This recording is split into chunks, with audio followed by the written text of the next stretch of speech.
Hi kids, here is section 4 of chapter 10.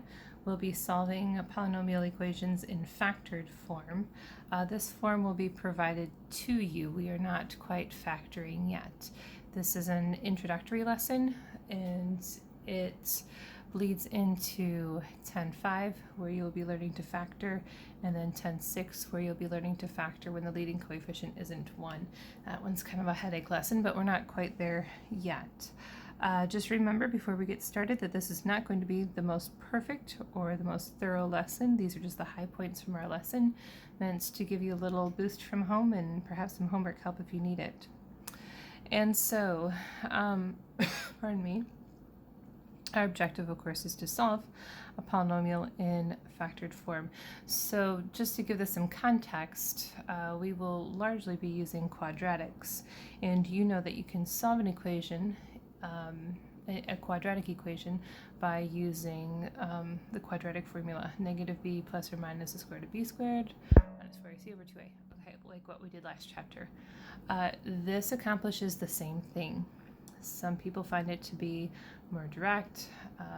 They find it to be a little bit easier. You, of course, once you learn this, can form your own opinion. And so when we're solving these, if it's a quadratic, it's going to have two solutions. And keep in mind that those two solutions is where a parabola is going to, for example, a parabola is going to cross the x-axis. So those are the values of x that satisfy the quadratic. So just to keep in, I guess, the scope of what we're doing for this lesson. So polynomial can be expressed in different forms. Two of the ones that we're going to focus on today are standard form, which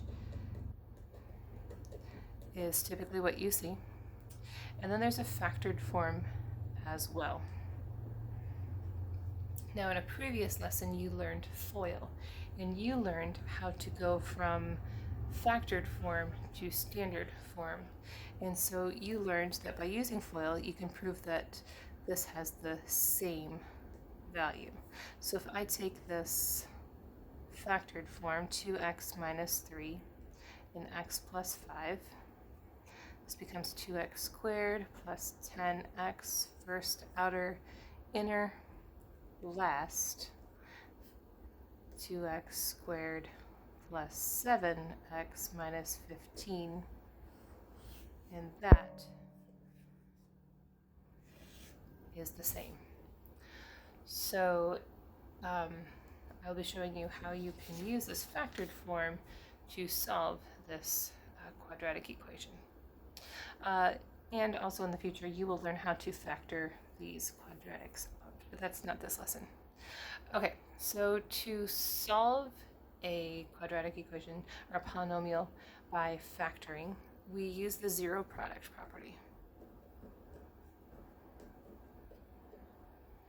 And here is the textbook rule. If AB equals 0, then either A is 0 or B is 0, or I suppose both of them could be 0.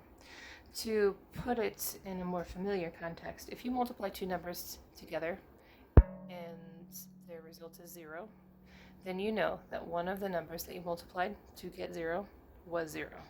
You can't multiply two non-zero numbers together and get 0. So the reason why this is important, again, you're trying to find the intersection points on the x-axis, which are 0 for a value of y.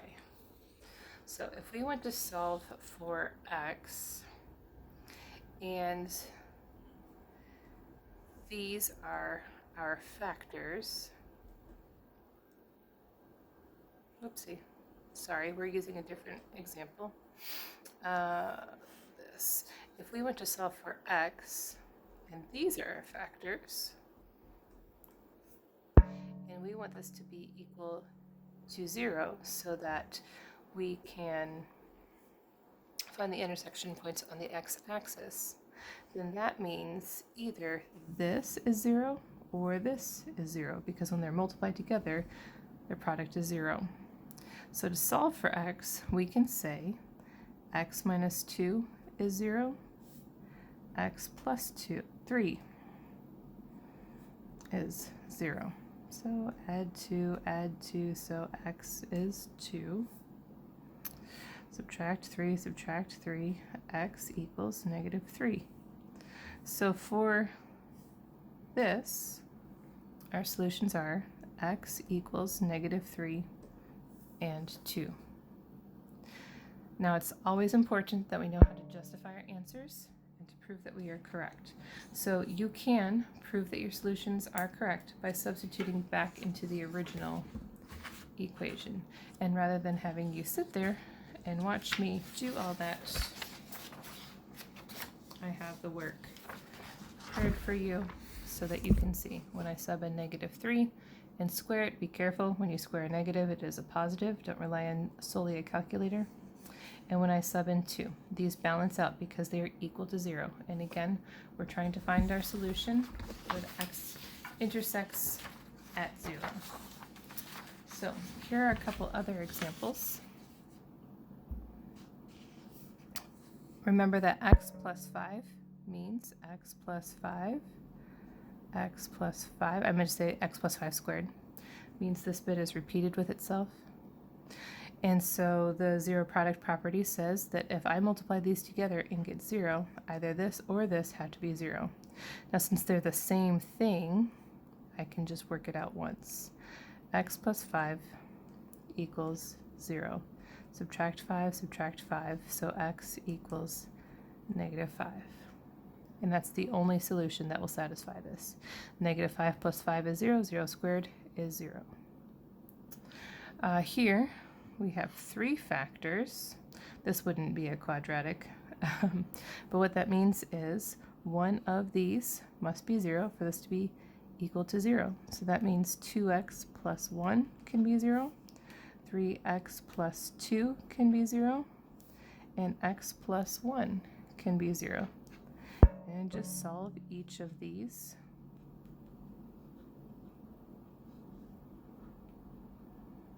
One at a time.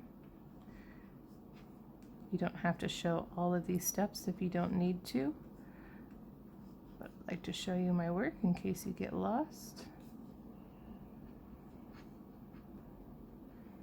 And so we always like to write our answers in ascending order, so smallest to greatest. So we would say x equals negative 1, negative 2/3, and negative 1/2. All of those numbers, if I substitute them in to the standard form of this is the factored form, would satisfy the equation. All right. That may feel like you're just skinning the surface of something and not quite getting the whole big picture. This lesson does feel a little bit incomplete, and that's because it builds into the next lesson so much. Putting 10-4, 10-5, 10-6 together would be way too much to handle at once, so we take them all in little pieces. Okay, so your homework is here. I'd like to help you with some sample questions. This says to decide if the graph of this function has the solutions to and, not or, but and negative 3. So these are a yes or no. So you will, for example, for number 1, on your lined paper, do x plus 2 equals 0, x plus 3 equals 0, so x equals negative 2, and x equals negative 3. So negative 2 and negative 3 are close, but not the same as positive 2 and negative 3. So this is a no. And next you'll use the zero product property to solve this equation. So let me do number 14 since it gives me a little bit more room. So again, on your lined paper, you'll do x plus 1 equals 0, x minus 1 equals 0. Solve each. If you can do this without showing work, I totally understand. You do not have to do this. Simple solving on lined paper. But on your worksheet, I would like for you to please make sure that you write your final answers, negative 1 and 1. Don't write them as a coordinate. When there are two answers, I think students get tempted to write them as a coordinate. These are the two places where the parabola is going to cross. So this would be -1, 0 and 1, 0 if they were to be coordinates. But this here is not a coordinate. Okay, the same applies for this next section where you are solving the equation. So like in 24, you'll do 7t plus 14 equals 0. And t plus 5 equals 0, and solve out and find your answers. So that's all you're doing there. And for this last section, you will solve each of these to find two solutions and then match them up with the corresponding graph, because that will show where, again, the parabola is intersecting the x-axis. Be careful. 31 and 32 are numbered by 2's, so that might help you if you keep that in mind.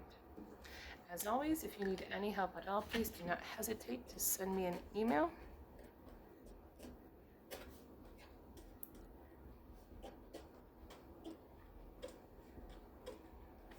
I'm always happy to help. You're no bother to me. Otherwise, I wouldn't give you my email address. So, good luck. Yeah, and I'll catch you guys in class tomorrow. Thanks a bunch. Bye.